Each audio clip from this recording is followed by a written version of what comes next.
The Imperial War Academy's Museum of Ancient Warfare smelled like dust and disappointment. Or at least, that was what Instructor Vecra thought, as he led his mixed-species combat class through rows of archaic weaponry that nobody with half a functioning brain would ever use in actual battle. "These relics," Vecra announced, his four arms gesturing dramatically toward a display case, "represent the primitive stages of warfare before civilized species developed proper plasma technology and kinetic accelerators." His students shuffled behind him, a collection of 17 cadets from 12 different worlds. Most looked bored. The Kralix twins were literally drooling in sleep stupor. Only 3 seemed remotely interested, 2 Voreen exchange students, and the human.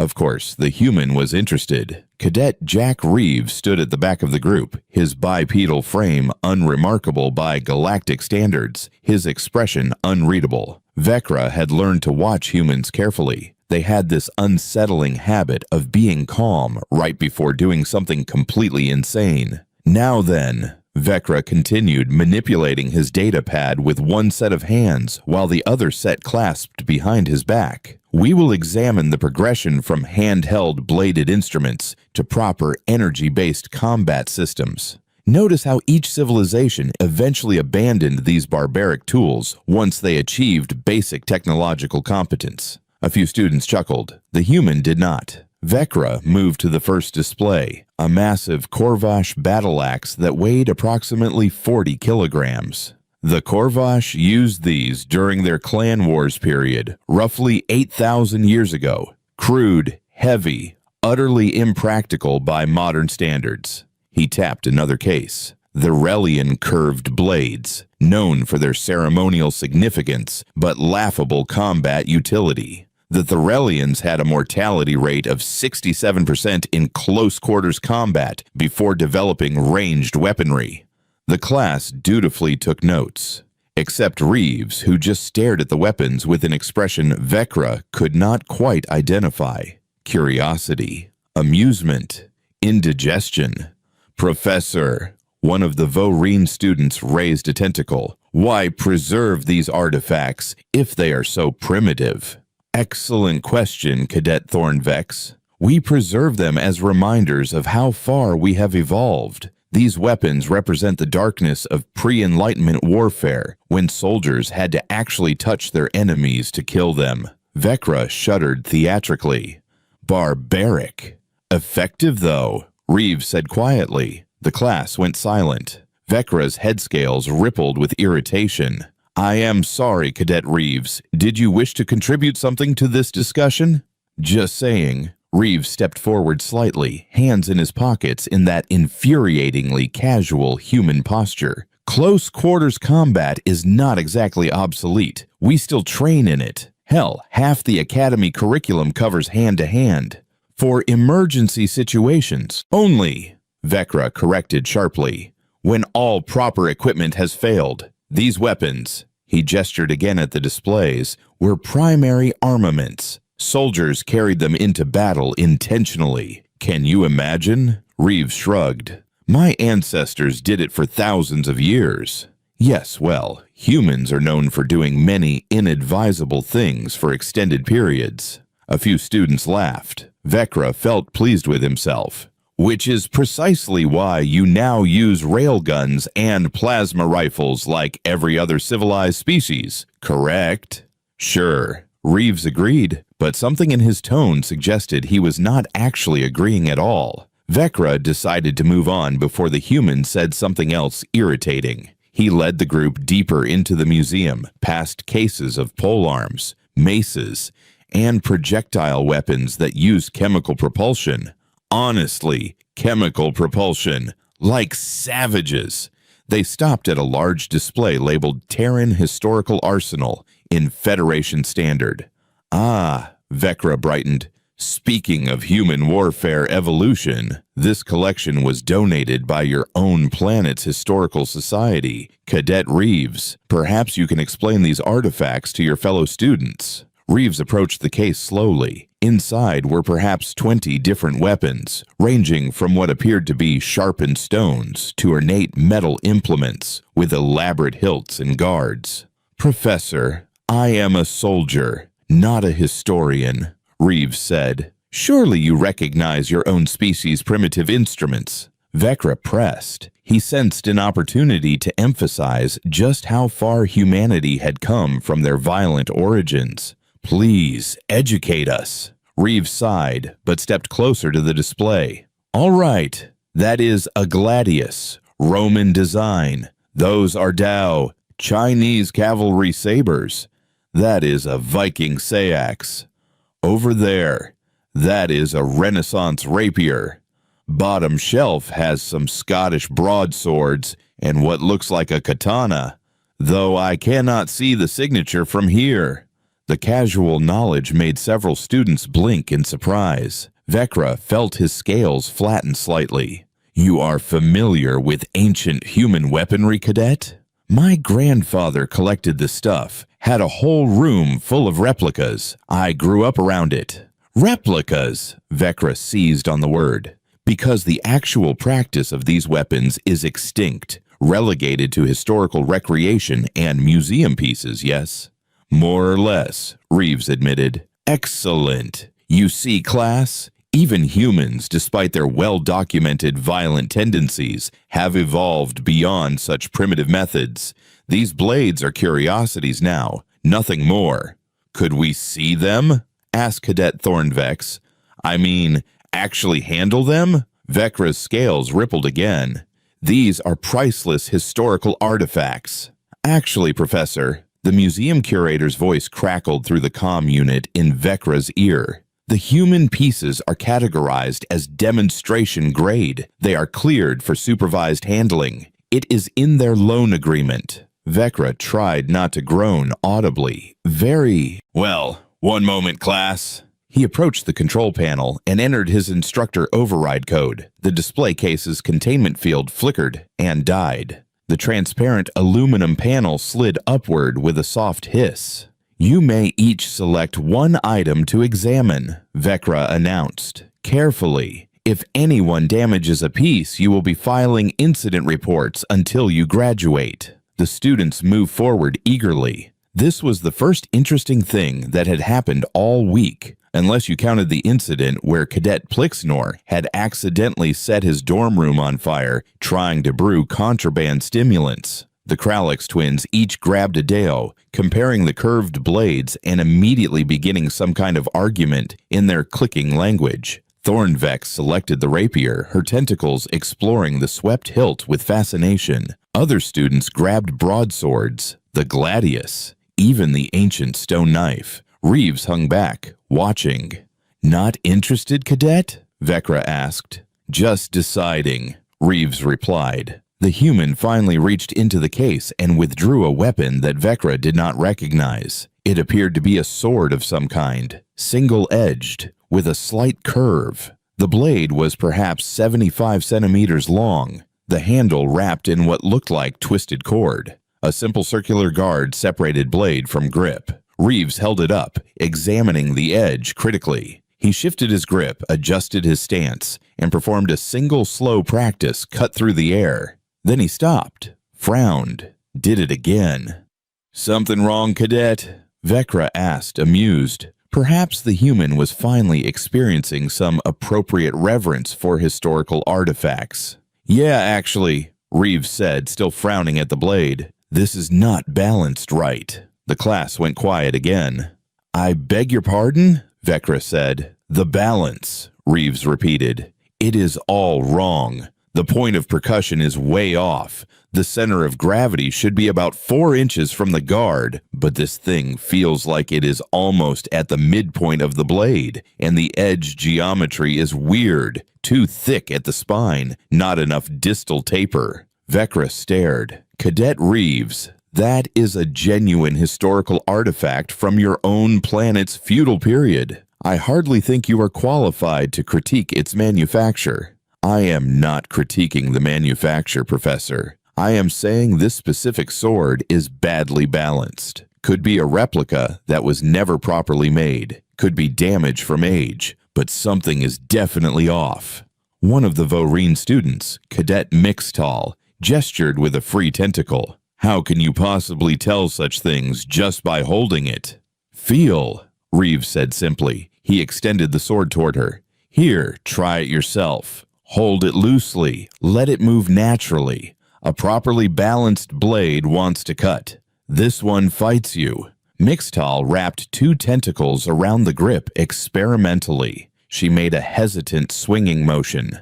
I suppose it does feel somewhat awkward, but I have no frame of reference for what correct would feel like. Exactly my point, Vecra interjected. You are making subjective judgments about an object none of us have training with. Professor, I do have training, Reeves said mildly. 6 years of historical European martial arts, 3 years of Japanese kenjutsu. I have held and used probably 200 different swords. I know what properly balanced feels like. The class was staring now. Vecra felt control of the situation slipping. You are telling me that humans still practice with these archaic weapons in your modern era? Martial arts, Professor, like how the Corvash still practice their traditional wrestling forms, even though you all use plasma rifles now. Cultural preservation, physical discipline. It is not that weird. It is extremely weird, burst out Cadet Plixnor, the same student who had recently immolated his quarters. Why would anyone voluntarily learn to fight with metal sticks when we have perfectly good laser rifles? Reeves smiled slightly. Lasers run out of power. Swords do not. A blade is useless against modern armor, Vecra countered. Depends on the blade. Depends on the armor. Depends on who is holding it. Reeves was still examining the sword, turning it over in his hands. Besides, it is not about practical combat applications. It is about discipline, muscle memory, understanding leverage and momentum, and how bodies move in space. Makes you a better fighter overall, even with modern weapons. That is the most ridiculous thing I have heard today, Vecra declared. And Cadet Plixnor earlier tried to argue that his fire was technically not his fault because chemistry is difficult. The class laughed. Plixnor looked offended. Reeves just shrugged and returned the poorly balanced sword to its display stand. He selected a different weapon instead, this one a shorter blade with a broader leaf-shaped profile. What is that one? Asked Thornvex. Greek Xiphus, Reeves answered. Hoplite sword used with a shield. Infantry weapon. Very practical design. Simple, robust, hard to break. He performed a few experimental cuts, and his expression shifted to something more satisfied. Now this one is nicely balanced. Whoever made this knew what they were doing. He returned it carefully to the case and stepped back. Are we quite finished admiring primitive cutlery? Vecra asked dryly. We have 3 more gallery sections to cover, and I would prefer to complete this tour before the heat death of the universe. The students reluctantly returned their weapons to the display case. Vecra reactivated the containment field and led them onward, launching into a prepared lecture about the transition from chemical projectiles to electromagnetic acceleration. But he kept glancing back at Reeves, who walked quietly at the rear of the group, hands in pockets again, looking thoughtful. Humans were strange. Everyone knew this. But Vecra had been teaching for 70 years across 7 different species, and he prided himself on understanding his students. He did not understand Cadet Reeves at all. The tour continued through the projectile weapons gallery, where Vecra explained the laughable inefficiency of chemical-propelled ammunition. Then through the armor exhibition, where he detailed how modern energy shielding had made physical protective gear obsolete. Through it all, Reeves said nothing, but Vecra could see him looking at everything with that same analytical expression, like he was cataloging information, filing it away for later use. When they finally returned to the Academy's main campus, Vecra dismissed the class with a reminder about their upcoming tactical simulation exam. The students dispersed quickly, most heading toward the cafeteria. Reeves started to leave with them, but Vecra called him back. A moment, Cadet. Reeves stopped, turned. Sir, Vecra studied him for a moment. Your knowledge of ancient weaponry is unexpected. Most humans your age have little interest in historical warfare. My family is a little old-fashioned, Reeves said, clearly. However, I should remind you that this academy trains soldiers for modern warfare, plasma rifles, kinetic cannons, orbital strikes, not sword fighting. I am aware, Professor. Are you? Because your enthusiasm for those primitive implements concerns me. The galaxy has evolved beyond such barbarism. Reeves met his eyes steadily. With respect, Professor, violence is violence. The tools change. The principles do not. Understanding how people killed each other 3,000 years ago helps you understand how they will kill each other tomorrow. Vecra felt his scales ripple uncomfortably. That is a disturbingly cynical philosophy, Cadet. It is a realistic one, sir. They stood in silence for a moment, instructor and student, different species separated by thousands of years of divergent evolution, but united by the profession of arms. Finally, Vecra waved a dismissive hand. Go, get food, do whatever it is humans do in their leisure time. But remember, your tactical exam is in 3 days. I suggest you focus on modern combat doctrine, not ancient history. Yes, sir, Reeves said, but he smiled slightly as he left, like he knew something Vecra did not. The instructor watched him go, feeling vaguely unsettled. 3 days later, that unsettled feeling would seem prophetic. But for now, Vecra had other classes to teach and other students to worry about. He certainly did not expect that the discussion about ancient blades would become relevant again so soon. He definitely did not expect it would become relevant during a ship-wide emergency. And he absolutely, positively, did not expect that the humans' strange expertise with archaic weapons would save all their lives. But the universe, Vecra would soon learn, had a wicked sense of humor. The alarm started screaming at 0347 station time, which was objectively the worst possible moment for anything bad to happen. Vecra jolted awake in his quarters, all 4 arms flailing in confusion before his military training kicked in and he rolled out of his sleeping pod. Red emergency lighting bathed everything in crimson panic. Attention all personnel, the station AI announced in that calm, infuriating voice that AIs always use during catastrophes. We are experiencing a critical hull breach in Sector 7, containment fields holding at 42%. All combat-rated personnel report to emergency stations immediately. This is not a drill. Repeat, this is not a drill. Vecra was already pulling on his uniform, his mind racing through possibilities. Hull breach could mean anything. Meteor strike, equipment failure, or worse. His comm unit chirped. Instructor Vecra, this is command. We need you in the museum wing. Now. The museum. Command. This is Vecra. Why the museum? Surely my skills are better utilized at the breach itself or coordinating student evacuations. Negative, instructor. We have a situation. The breach occurred near the museum sector. Worse, we detected unauthorized vessel attachment at that location 17 minutes before the alarm. We believe we have boarders. Vecra's scales went flat against his skull. Boarders, pirates probably, taking advantage of the War Academy's skeleton crew during off-cycle hours. Most students were on leave, most instructors too. The station was running at maybe 30% capacity. Understood, Command. En route. What assets do I have? Whatever cadets are still on station and awake. We are sealing bulkheads and trying to contain the intruders to museum and adjacent sectors. Do not let them reach the armory or vehicle bay.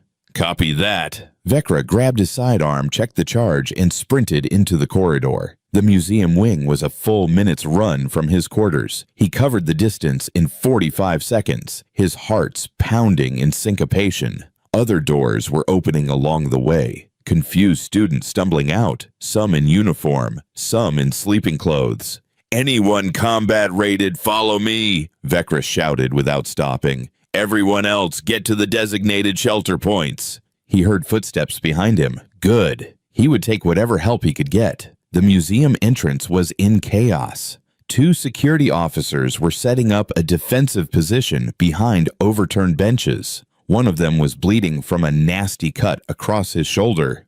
"Report!" Vecra snapped. 6 hostiles, maybe 8, came through the wall." The injured officer gasped. He was a Therrellian, his natural armor cracked and leaking the thick blue fluid his species used for blood. "Breaching charges, professional grade." They went straight for the historical vault, not the museum displays, the actual vault in the back. Vecra's mind clicked through implications. The historical vault contained genuine artifacts too valuable or dangerous for public display. Weapons from extinct civilizations, prototype technology, a few items that were classified for reasons nobody had adequately explained to him. Where are they now? "Still inside, we think. We pulled back when they started shooting. Lost contact with Curator Fendel." "Lovely." Vecra checked his pistol again, fully charged, 30 shots, against 6 to 8 armed pirates. Fantastic odds. He turned to see who had followed him and felt his hearts sink further. 5 cadets. Just 5. And naturally, one of them was Reeves. The human looked annoyingly awake for this hour, already in full combat gear, carrying what appeared to be a standard-issue Academy rifle. The other 4 cadets were the Kralix twins, Thornvex and Mixtal. Better than nothing, but not by much. "Orders, sir?" Reeves asked calmly. Vecra wanted to scream. Instead, he took a breath and accessed his tactical training. "We need to assess the situation before engaging. Command is sealing bulkheads so the hostiles are trapped in this sector. That helps us. But we need to know what they are after and how heavily armed they are." "I can scout ahead," Reeves offered. "Absolutely not. You are a cadet, not a reconnaissance specialist." "With respect, Professor, I am the quietest walker here. Humans have those nice soft feet. No claws clicking on deck plates." Vecra hated that the human was right. "Fine, but you take no action without reporting back. Understood?" "Crystal clear, sir."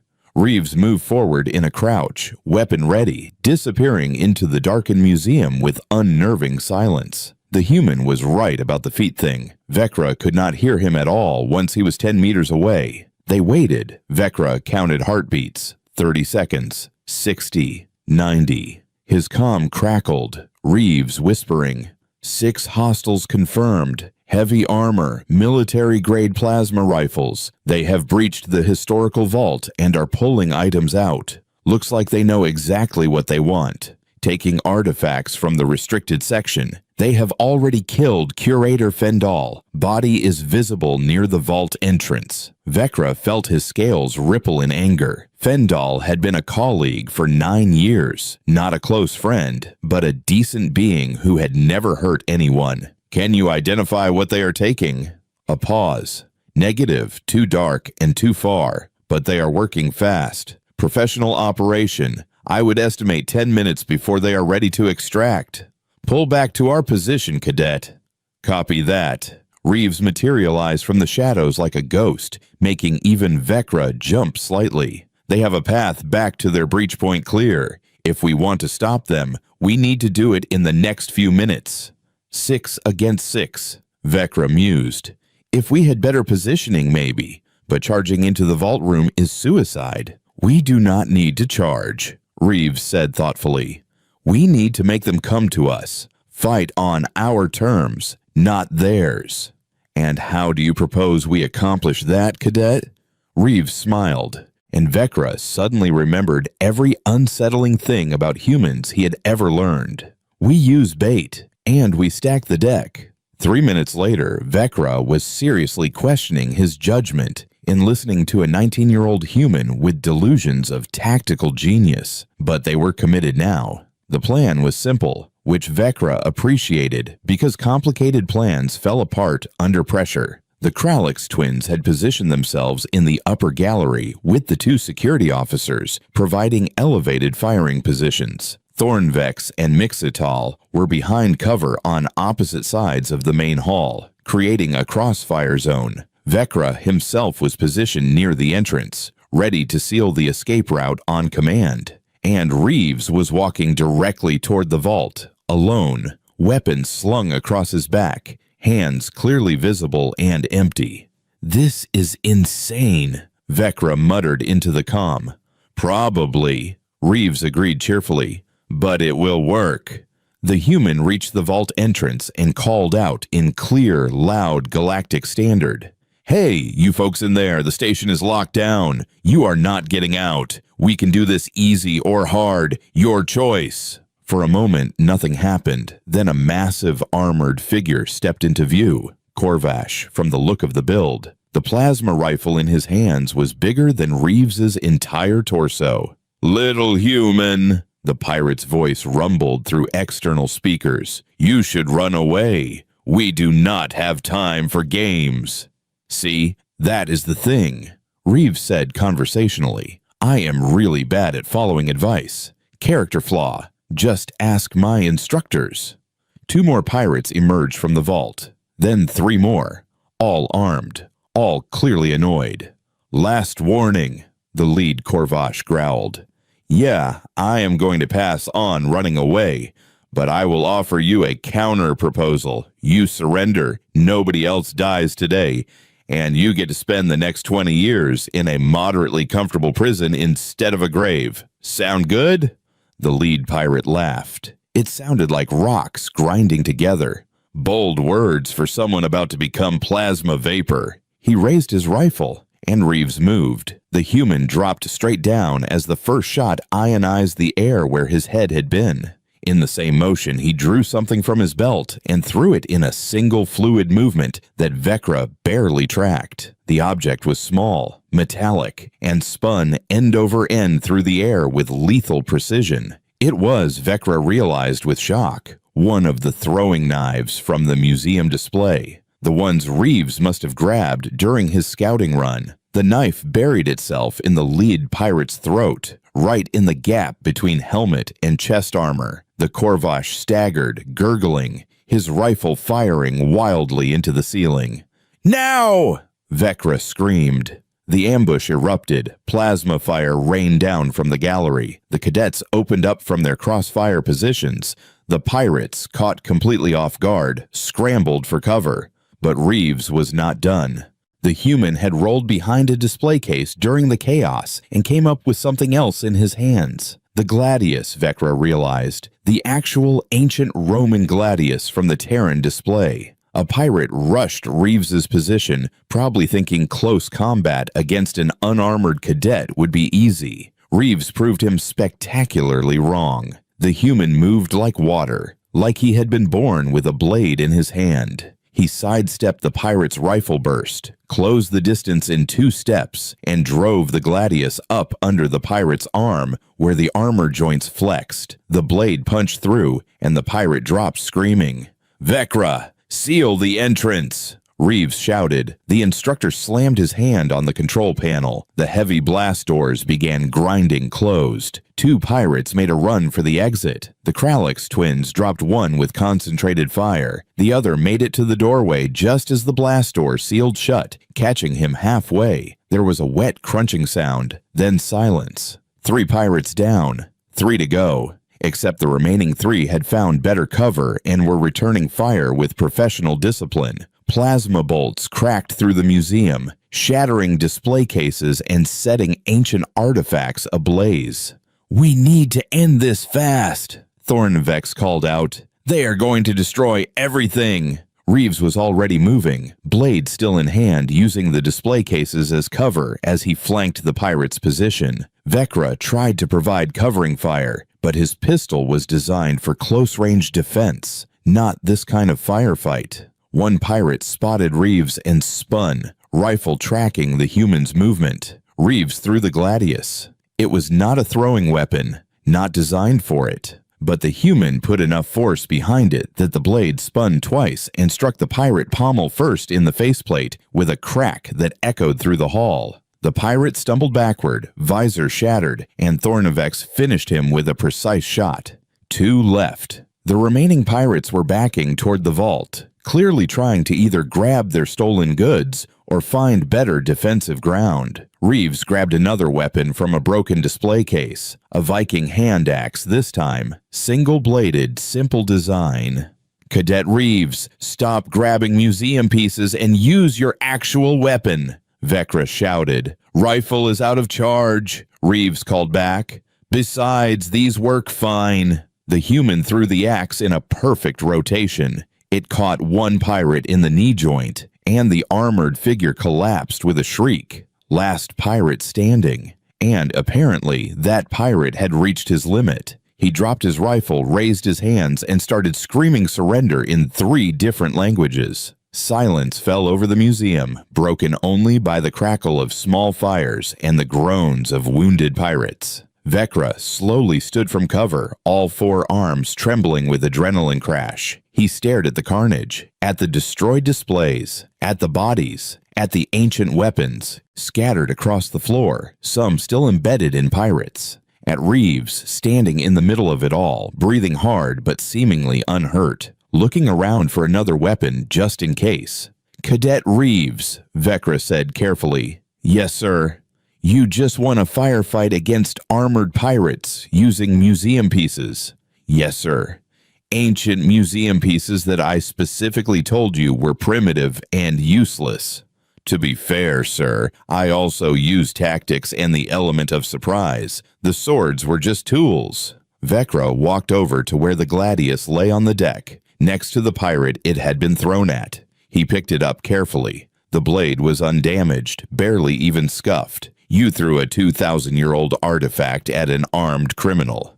"It seemed appropriate at the time," Reeves said. He bent down and retrieved the throwing knife from the first pirate's body, wiping it clean on the dead Corvash's armor.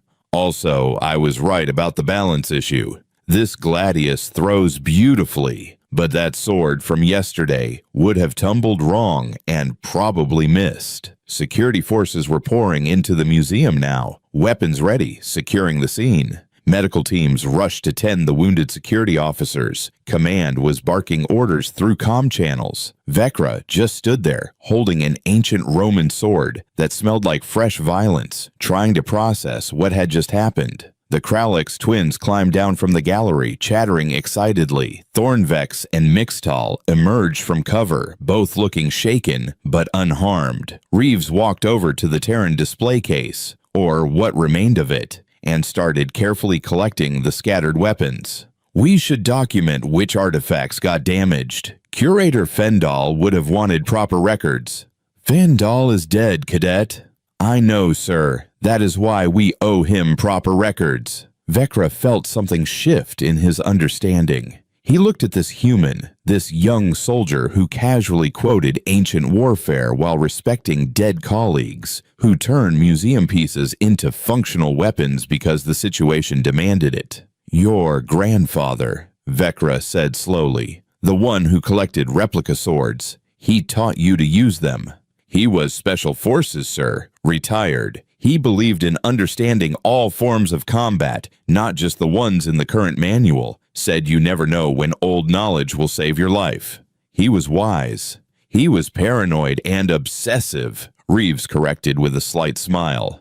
"But yeah, also wise." The station commander arrived, took one look at the scene, and immediately started shouting for situation reports. Vecra gave a concise summary, making sure to emphasize the cadet's actions, particularly Reeves. The commander listened, his expression cycling through disbelief, anger, and finally resignation. "So, you are telling me a first-year cadet neutralized 4 armored pirates with ancient weapons because his rifle ran out of charge?" "That is an accurate summary. Yes, sir." "The Cecil." Commander looked at Reeves. "Son, that is either the stupidest or most brilliant thing I have heard this year, and I have not decided which." "I will take either, sir," Reeves said. In the aftermath, as they sorted through the mess and identified what the pirates had been after, classified technology from an extinct civilization that nobody was supposed to know about, Vecra found himself back at the Terran display case. The Gladius was there, returned and cleaned. The throwing knife, too. The axe had been logged as damaged beyond repair, its handle cracked from impact, but the poorly balanced sword, the one Reeves had criticized, sat untouched in its stand. Vecra picked it up, feeling the weight, trying to sense what the human had detected immediately. The balance was off. Now that he knew what to feel for, it was obvious. The weapon fought against natural movement, resisted proper form. He put it down and picked up the Gladius instead. Felt the perfect balance point, the way it seemed to float in his grip, ready to move wherever directed. Instructor Vecra, one of the security officers, approached. Command wants your after-action report within the hour. Understood. Vecra returned the Gladius to its stand carefully. Tell them it will be comprehensive. As he walked away, he glanced back one more time at the museum, at the ancient weapons that had impossibly saved their lives. Maybe, he thought, there was something to be said for old knowledge after all. Maybe the galaxy had not evolved quite as far beyond barbarism as everyone liked to believe. And maybe, just maybe, humans had been onto something all along. The museum would be rebuilt, the damaged artifacts cataloged, the stolen technology recovered. The pirates would face trial. But Vecra's next lecture on the evolution of warfare was going to require some serious revision, because apparently, sometimes the old ways still worked just fine.